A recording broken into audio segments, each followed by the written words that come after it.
ముందుకురమ్మా.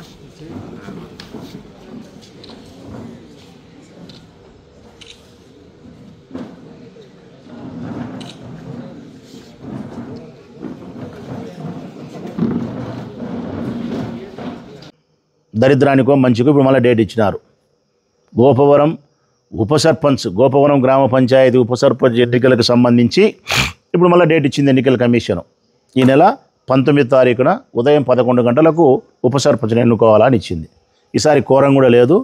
19 తారీఖు ఎంతమంది ఉంటే అంతమందితో 19 తారీఖు ఏదైనా వాయిదా పడితే 20 తారీఖు తప్పనిసరిగా ఎన్నుకోవాల్సిందే అని చెప్పి ఎన్నికల కమిషన్ రాష్ట్ర వ్యాప్తంగా మిగులుబడిన అన్ని దానిలకు ఇచ్చింది. అన్ని దానిల క్రమంగా మనకు ఈ నోటిఫికేషన్ వచ్చింది. వైఎస్ఆర్ కడప జిల్లాకు సంబంధించి ఇదొకటే ఉందనుకుంటా, బహుశా ఎక్కడా లేదు, ఇదొక్కటే ఉండేది. 19 తారీఖు ఉంది. పోనీ ఇప్పుడేమన్నా బలాబలాలు మారినాయా అనే దానికి నేను ప్రజల కోసం ఈ పాత్రికేయుల సమావేశం అధికారుల కోసం ప్రజల కోసం పెట్టినా. ప్రజలకు ఫస్ట్ రిక్వెస్ట్ చేసి చెప్తానా, ఈ గడిచిన ఈ 2 నెలల కాలంలో బలాబలాలు ఏమైనా మారినాయా? మా 14 మా 13 ఏమన్నా 9 అయిందా? వాళ్ళదేమన్నా 6 7 ఉండేది 14 అయింది అని చూస్తే ఏమీ మారలే. ప్రజలారా, మాకు సంబంధించిన వార్డు మెంబర్లు ఆ రోజు 14 ఉంటే పవన్ అని ఒక పిల్లోని దౌర్జన్యంగా బలవంతంగా తీసుకుపోయి పోలీసు వాళ్ళ ద్వారానే బయట అప్పచెపితే కొట్టి కామనూరు పిలిచకపోయి ఆ పిల్లోని నానాకం చేస్తే ఆ పిల్లోని మినహాయిస్తే మా దగ్గర ఆనాడు ఉండే 14 13 అయింది. ఆ 13 ఇప్పుడు కూడా 13 ఉంది.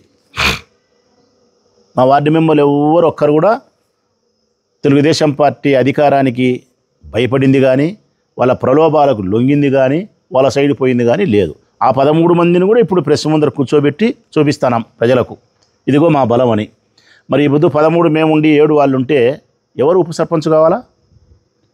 వైఎస్ఆర్ కాంగ్రెస్ పార్టీకి సంబంధించి మేము అనుకునే మనిషి కావాలా? ఇదే కదా ప్రజాస్వామ్యం.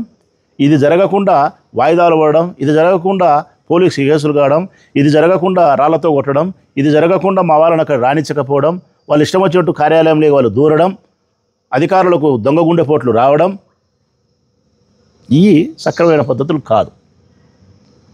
ఈ సందర్భంగా జిల్లా కలెక్టర్ గారిని, జిల్లా ఎస్పీ గారిని ఇరువురికి 2 చేతులెత్తి నమస్కరించి ప్రజాస్వామ్యం పట్ల అత్యంత గౌరవం కలిగిన ఓ ప్రజాప్రతినిధిగా, ఓ పౌరునిగా చాలా వినయపూర్వకంగా వారికి విజ్ఞప్తి చేస్తూ ఉన్నా. అయ్యా, మార్చి 27వ తారీఖు చేసిన తప్పు పోలీసులు కానీ, కలెక్టర్ కానీ, సంబంధించిన ఉద్యోగస్తులు కానీ ఎవరైతే తప్పు చేసినారో ఆ తప్పు ఈ నెల 19 తారీఖున జరగబోయే ఉప సర్పంచ్ ఎన్నికల్లో చెయ్యొద్దు అని దయచేసి విజ్ఞప్తి చేస్తూ ఉన్నా. దయచేసి ఆ తప్పు చేయొద్దు. ఒక్కసారి చేసినారు, ప్రజాస్వామ్యాన్ని చెరబట్టడానికి వరదరాజరెడ్డికి మీరు సహకరించినారు, అయిపోయింది. ఇప్పుడు జరిగే ఎన్నికనైనా సక్రమంగా మీరు జరపండి. ఒకవేళ మీరు జరపకపోతే లాభం జరిగేది వరదరాజరెడ్డికి, నష్టం జరిగేది వైఎస్ఆర్ కాంగ్రెస్ పార్టీకి అని మీరు అనుకుంటే పొరపాటయ్యా. మీరు పెద్ద చదువులు చదువుకునే వాళ్ళు. నష్టం జరిగేది వైఎస్ఆర్ కాంగ్రెస్ పార్టీకి కాదు, ప్రజాస్వామ్యానికి నష్టం జరుగుతుంది. ప్రజాస్వామ్యంలో అంతర్లీనమైనటువంటి వ్యవస్థలకు నష్టం జరుగుతుంది.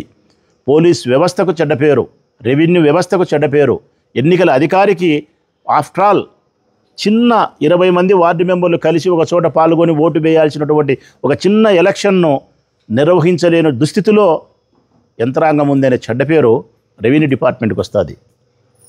ఒక చిన్న ఉప సర్పంచ్ ఎన్నికకు పోలీస్ బందోబస్తు ఇయ్యలేరా అని చెప్పి పోలీస్ వ్యవస్థకు చెడ్డ పేరు వస్తుంది. కాబట్టి జరిగే నష్టం మాకు కాదు, మా కెరీర్ ఏం కింద పడదు, మమ్మల్ని తీసుకుపోయి అన్నమాన్ జైల్లో పెట్టరు, మా ప్రాణం ఏం పోదు ఆ ఉప సర్పంచ్ పదవి లేకపోతే. కానీ ప్రజాస్వామ్యాన్ని పాతరేసిన వాళ్ళు అవుతారు, దాన్ని అమలుపరచడంలో మీరు విఫలమైనారని చెప్పి చెడ్డ పేరు వస్తుంది. ప్రజలకు ఒక తప్పుడు సందేశాన్ని, సంకేతాన్ని మనము పంపించిన వాళ్ళం అవుతాం. ఇది జరగకూడదు. భారతదేశం గొప్ప ప్రజాస్వామ్య దేశం. ఇక్కడ తప్పనిసరిగా మెజార్టీ సభ్యుల తీర్మానం ప్రకారమే ఎన్నిక జరుగుతుంది. ఆ ఎన్నికను సక్రమంగా అధికారులు నిర్వహిస్తారు. అధికార పార్టీకి తలవొగ్గి చెయ్యరు అనే అభిప్రాయం ప్రజల్లోకి పోవాలంటే మీరు మార్చి 27వ తారీఖు చేసిన తప్పును ఈ నెల 19 తారీఖున చేయొద్దని చెప్తా ఉన్నా. నేను చెప్పొచ్చు, ఈ ఊర్లో ఉండే తెలుగుదేశం పార్టీ రౌడీలంతా కలిసి మార్చి 27 తారీఖు చేసిన దౌర్జన్యం, పెద్దమ్మ చెట్టు దగ్గర ఉండి చేసిన దౌర్జన్యం, పాపం ఆ రోజు ప్రొద్దుటూళ్ళు ఉండే పోలీసు అధికారులు సిఐలు, పోలీసు అధికారులు ఎస్ఐలు, వీళ్ళందరూ కూడా తెలుగుదేశం పార్టీ రౌడీలను కంట్రోల్ చేయడానికి ఇలా సామర్థ్యం సాలేదంట.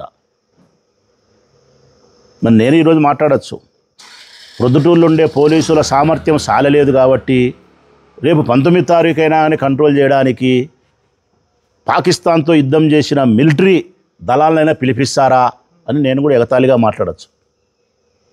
అంతే కదా, మీరు ప్రొద్దుటూరులో ఉండే పోలీసు వాళ్ళు ఈ మనుషుల్ని మీరు కంట్రోల్ చేయలేకపోతే పెద్దమ్మ చెట్టుగాడ 30 మంది గుమిగూడి నా కొడుకులను లాఠీ చార్జ్ చేసి తరిమేసి ఆ లోపల పంచాయతీ కార్యాలయాలు ఉండే పనికిమాల మనుషులు 10 మందిని బయటికి ఈడ్చి 20 మంది వార్డు మెంబర్లు అక్కడ పెట్టి ఎన్నిక జరపాల్సిన మీరు జరపలేదు అంటే సామర్థ్యం లోపమా, లేకుంటే మీ ఆలోచన విధానంలో లోపమా?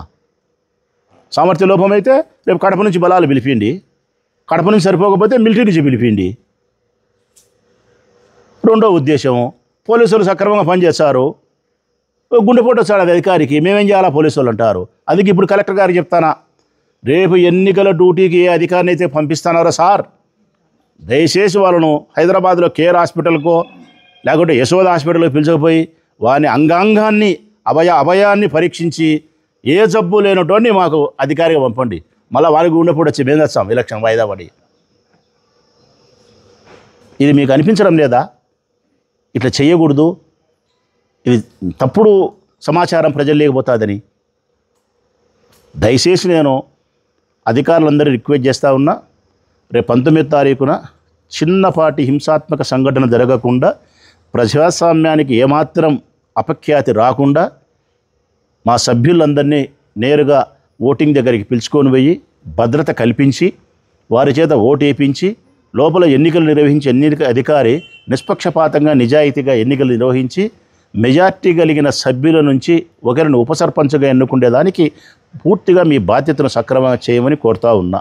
ఒకవేళ ఇది మీరు చేసే క్రమంలో మళ్ళీ 27వ తారీఖున చేసిన ఉదంతమే చేసే ప్రయత్నం చేస్తే జరగబోయే ఎటువంటి దుష్పరిణామాలకైనా పూర్తి బాధ్యత తెలుగుదేశం పార్టీ ప్రభుత్వ అధికారులే భరించాల్సి ఉంటుందని చెప్పి సవినయంగా తెలియజేస్తూ మంచి ఫలితాలను ప్రజాస్వామ్యానికి అందించాలని చెప్పి ఆశాభావాన్ని వ్యక్తం చేస్తూ కలెక్టర్ గారికి ఎస్పీ గారికి విజ్ఞప్తి చేస్తూ ఉన్నా.